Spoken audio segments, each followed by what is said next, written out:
Good Erev Shabbos. Today is not Friday. Today is Erev Shabbos. And even though it is Erev Shabbos Chazon, Erev the Shabbos before Tisha, still Erev Shabbos. And Shabbos is unique and distinct. That means Friday is not Friday, even if we can't shave and get a haircut. And even if we can't, we find ourselves in the 9 days, we still can turn it into Erev Shabbos, the holiest day of the week, a day of Geula, a day of redemption, even within the darkness of this exile. I want to thank our dear friends, Mending Tzipora Fishman, our sponsors for Friday into Erev Shabbos, Chutz V'Chai Rivka Bas Tzipora Fredel, in memory of Rabbi Lord Jonathan Sachs, Rabbi Yaakov Tzvi ben David Aryeh. We have in our parsha that even though Mehar Chorev, Hakam Kadosh Baruch Hu spoke to us Mehar Chorev, and he said, Rav Lachem Sheves Bahar Hazeh. It's not Sheves, it's Shabbos, says the Tifer Shlomo, as we spoke in the parsha class, says the Heliger of Shlomo of Radomsk, that even from a place of Chorev, of Churban, even within the 9 days, even within the sadness and the destruction, even within the Jewish condition in this world, even within all of the news, which is so devastating, nevertheless, Shabbos, Rav Lachem Shabbos, we can find Shabbos. And Shabbos is that oasis. Shabbos is that place of refuge. Shabbos is that place of Geula, even within the Gullus. We don't have the physical Mikdash, but we have the Mikdash not in space, but we have the Mikdash in time. And the Mikdash in time is called Shabbos. And that's what we're doing, is getting ready and counting up and turning our Friday, not from a mundane Friday, a Friday of exile and diaspora, a Friday of sad and bad news, into an Erev Shabbos, an Erev Geula, a time of redemption and joy, a time of connection to HaKadosh Baruch Hu. We've learned many times, the pasuk says, Vayinafash, Vay Avda Nefesh. Gemara Beitza Daf Tezayin. That's how we know we have a Neshama Yisera. The way that we know that we have an additional, an expanded, a more awake, a more aware, a more sensitive soul on Shabbos. We get that extra soul from Vayinafash. We rested. Vay Avda Nefesh. The sadness that on Motzei Shabbos, the additional soul takes leave, it departs. We have to comfort ourselves with the Besamim of Havdalah, because we lose that Neshama Yisera. And the Baal Shem Tov, the Heilige Baal Shem, asked the famous question: if we're learning about getting a new Neshama, an expanded Neshama on Erev Shabbos, at the onset of Shabbos, why do we learn it from Vay Avda Nefesh, the loss of the Neshama Yisera on Motzei Shabbos? Baal Shem Tov asked that question. He gives an answer. We've given many answers, but I want to tell you the answer of the Heilige Chozeh of Lublin, whose Yortzeit is on Tisha B'Av. The Chozeh, the Heilige Chozeh of Lublin, he says the following in his Divrei Emes. He says, it doesn't say Vay Ne'evda Nefesh, Rak Avda. What's the Kavana? HaNefesh Avda Havai. It's not the Vay Ne'evda Nefesh. It's not woe and the sadness of losing the Neshama Yisera.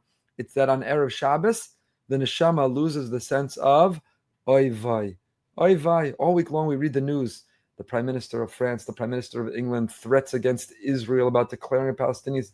You see the news, Rahman al-Islam, the loss of heroic, angelic soldiers.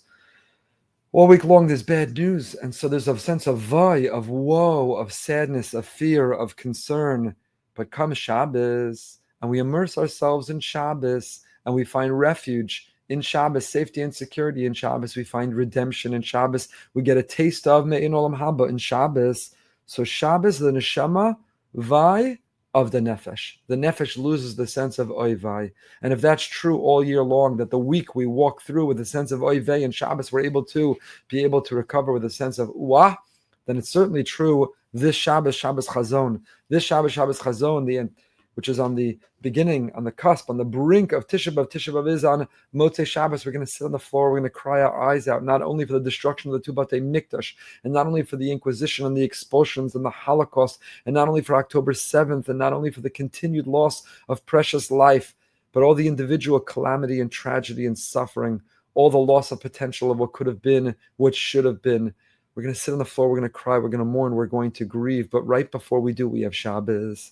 Right before we do, we're able to elevate, we're able to tap into the beauty and the holiness and the Heilige of Shabbos. And this is no ordinary Shabbos. That same Chozeh of Lublin taught that the same way that Mincha Din, the afternoon, is a time of judgment, and that's why Shalashudas is Raiva Deraivan. It's the holiest time of the week. It's Ratzon Shebertzonos. It's the ultimate will of Hashem. He expresses it during that time of judgment, of justice, of din. Says the Chozeh, this Shabbos Erev Tisha B'Av, the whole Shabbos is Raiva Deraivan. The whole Shabbos is a time of tshuva. The whole Shabbos is a time of geula. So you might think that normally, what do we do on Erev Tisha B'Av? Normally on Erev Tisha B'Av, you have a Suda Mafsekis. Normally on Erev Tisha B'Av, you have a special meal in which you have bread and ash and water, minimal, sit apart, no zimun, sad, sitting on the floor. But the halacha that Shulchan Aruch says, the Mishnah Berurah expands this year, is there is no Suda Mafsekes because it's Shabbos leading into Tisha B'Av. And what is there? Shalashidus, you could drink wine and you could eat meat. And in fact, if you shouldn't stop because you shouldn't demonstrate or display any mourning or grief. You have to continue. Kesuda Shlomo B'Shaito, just like the king would eat. That means that even though ordinarily on Erev Tisha B'Av we're already beginning to bring in the feeling of loss and grief, of destruction of Tisha B'Av, not when it's Shabbos. Shabbos is Geula before the Gullus. It prepares us. It gets us ready. It energizes us. It gives us hope and optimism. It's a taste of that world to come and of what we're going to and we could have. And so as we go into this special Shabbos of Shabbos Chazon, have a vision of what your Shabbos could look like. A Shabbos that's Kulo Raiva Deraivan. A Shabbos that's all Vanis Filasi L'cha Hashem Eis Ratzon. It's a time of Ratzon. That Hashem, in this Eis Tzara that we're going through Klal Yisrael, let it be an Eis Ratzon. Let us not sit on the floor. Instead, let us welcome Mashiach in the building of the third Beis HaMikdash. Kadosh Baruch Hu, let the Shabbos, let the Geula, let the sanctity in time bring us to a place of sanctity in space. Let it be a Shabbos that we don't have to go back to a place of Vai, but Vai of the Nefesh. Let our Nefesh lose that sense of Vai, not only on Shabbos, but all week long. Let it be a Shabbos in which we hear Besoros Tovos, Yeshua's V'nechamos. So turn your Friday into Erev Shabbos by getting ready for an extraordinary Shabbos that reminds us of the holiness and sanctity and singularity of Shabbos, that we can even meet and drink wine all the way through Shalashidus. There is no 9 days on Shabbos. There is no Erev Tisha B'Av on Shabbos. There's Shabbos, which is Geula. It's the opposite of Galus. It should lift us and get us ready. And Amir Hashem, bring us to a place, a permanent place of a Geula, Shlema, Va'amitis. We're back off for a few weeks, but look forward to resuming at the end of August.